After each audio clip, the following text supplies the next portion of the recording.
Hi everybody, happy Wednesday. Hope you're having a good day and I can't wait to see you all tomorrow. Let's go ahead and start this lesson. So our lesson, we are just reviewing the area of compound shapes. This has nothing to do with circles. We're going to take a pause on that. We're just learning how to decompose and rearrange and find the area and perimeter of compound or complicated shapes. So don't forget to write your homework in your planner. That is 3.3. That's on Go Formative like always, and I have paper copies in the front if you need one. And then our learning targets that you need to write in your notebook. I can calculate the area and perimeter of a complicated shape or a compound shape by breaking it into shapes I know. Basically, what a compound or complicated shape is a shape that you don't have a name for, but it's made out of familiar shapes. So your guys' familiar shapes right now are rectangles, squares, triangles, maybe even a parallelogram.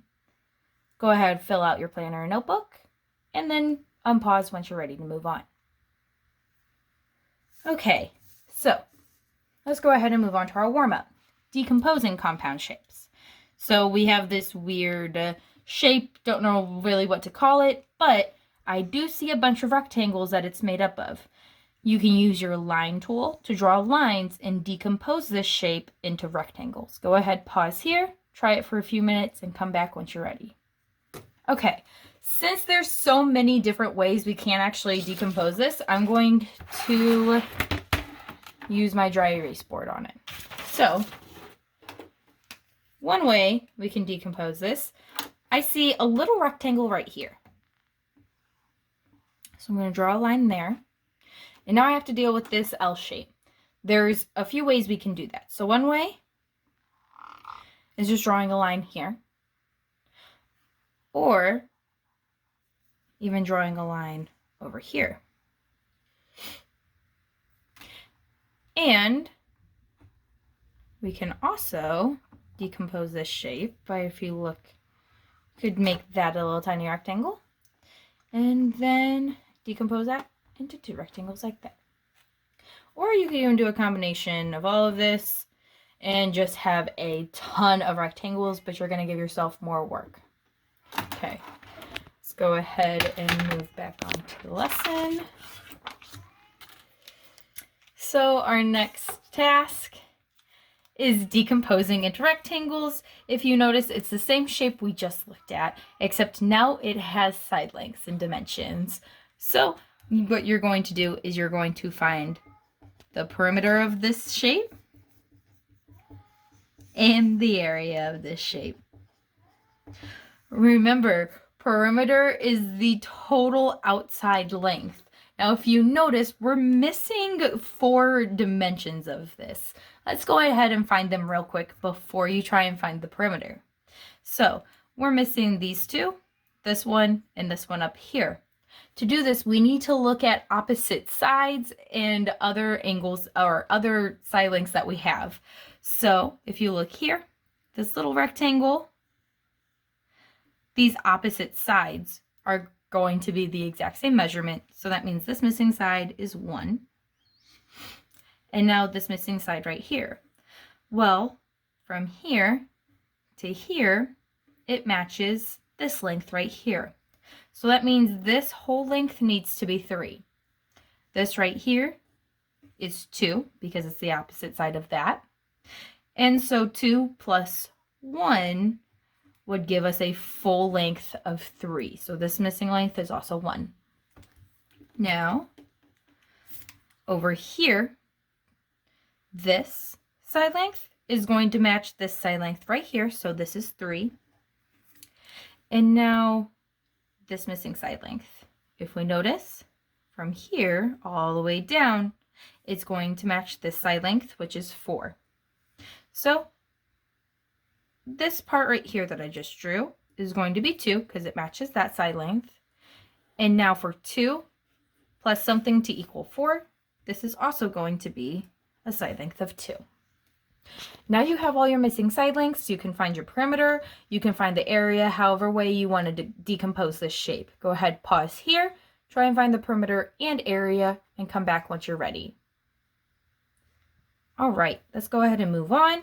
So perimeter, it is as simple as adding all of these numbers together in your calculator. 2 plus 1 plus 3 plus 4 plus 3 plus 2 plus 3 plus 2 plus 1 plus 1. Now 2 plus 1 is 3, plus 3 is 6, plus 4 is 10, plus 3 is 13, plus 2 is 15, plus 3 is 18, plus 2 is 20, plus 2 more is 22. We're talking about centimeters and perimeter, so our unit is just centimeters. And now for our area.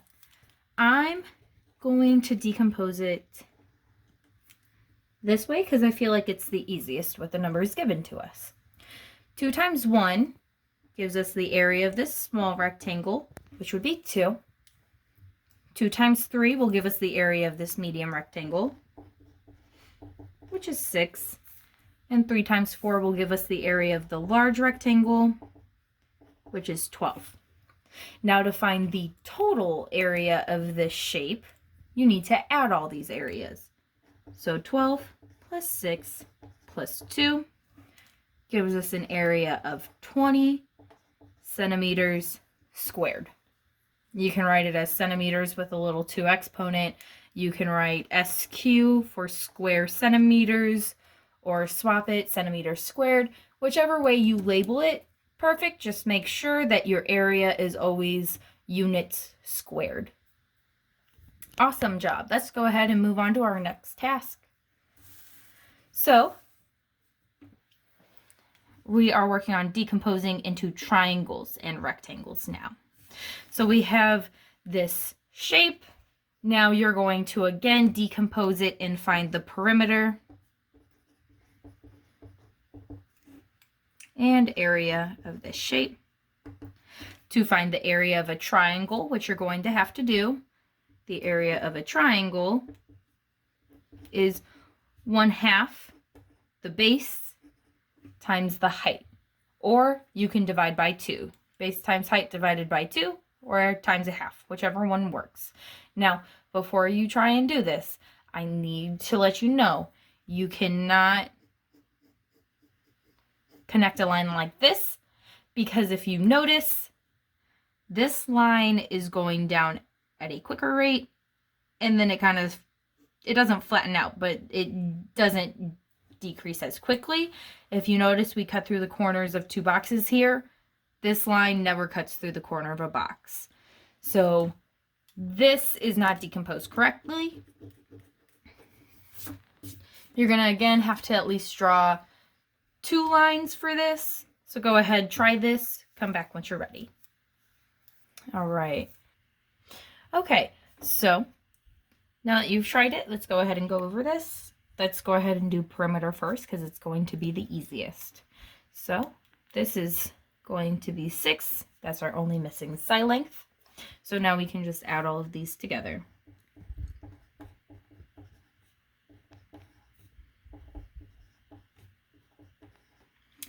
Five plus 4 is 9. 9 plus 2 is 11. 11 plus 5 is 16. 16 plus 6 is 22. And 22 plus 6 is 28. We don't have any labels for our units, so this is just going to be 28 units. Now for the area, we need to decompose this. So you can again do this multiple ways, but everybody had to decompose at least this way, turning this part into a triangle up here. And now you have this L shape that you can deal with in one of 2 ways. You can go ahead and chop it off there, or you can drop it down like this. Okay, either way works. I'm going to do this just because it's the last one drawn. Now, the first thing I'm going to do is find the area of this triangle using our 1/2 times base times height. So the base of this is 3 blocks long, so 3, and it is 4 tall. So I'm going to do 4 times 3 times 1/2. 4 times 3 is 12, and half of 12 is 6. So the area of the triangle is 6. This little rectangle is a 2 by 3, which gives us an area of 6 as well. And then this long skinny rectangle is a 2 by 6, and 2 times 6 is 12. So now we have our 3 areas.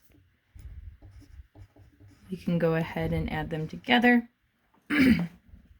which gives us an area of 24 units. And since we're talking about area, it's units squared. Okay, once you have this, let's move on to our next slide.